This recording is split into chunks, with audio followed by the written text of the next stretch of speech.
So this week we are talking about how we reconcile our faith with our sexuality. I'll tell you my story when we come back.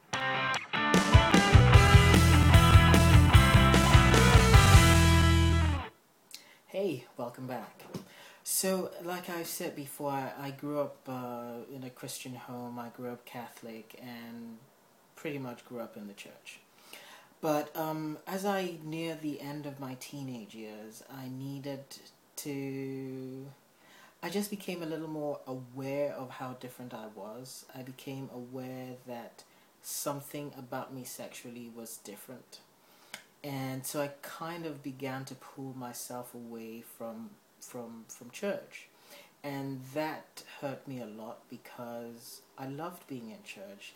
I believed in God and I didn't want anything to separate me from the love of God.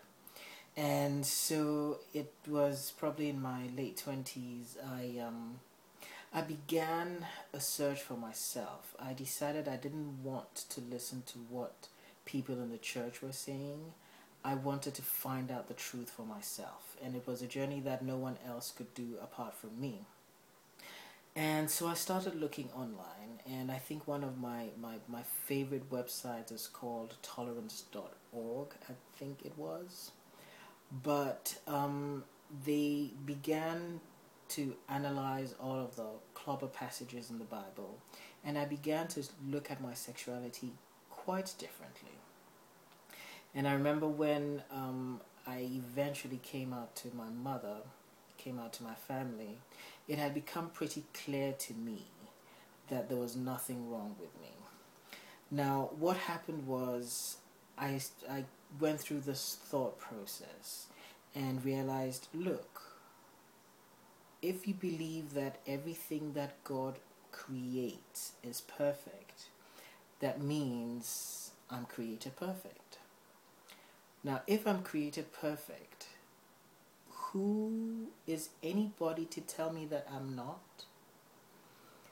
And knowing myself, I knew that it wasn't something that I picked up or I learned or something I wanted to do. That was just how I felt, and I knew it from a very early age.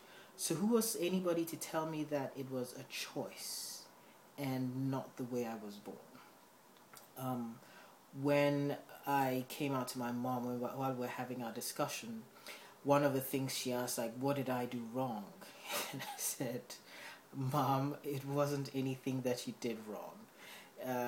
Thinking that would be almost equal to trying to play God, because you had nothing to do in that process.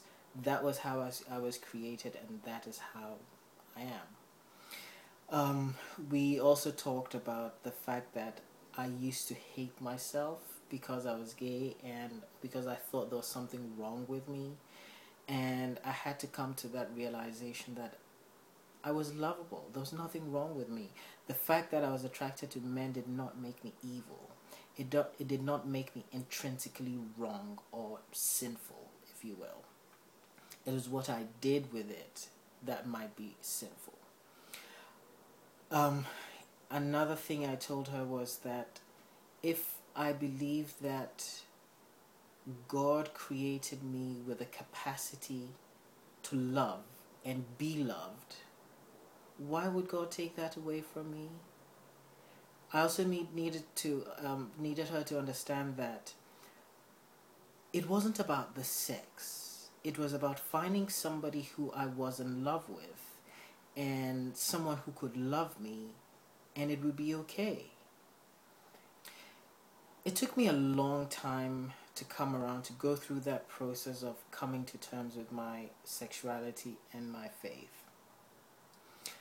But in that process, I've learned that the Bible is not supposed to be taken literally. It is not supposed to be taken as selectively as some people do.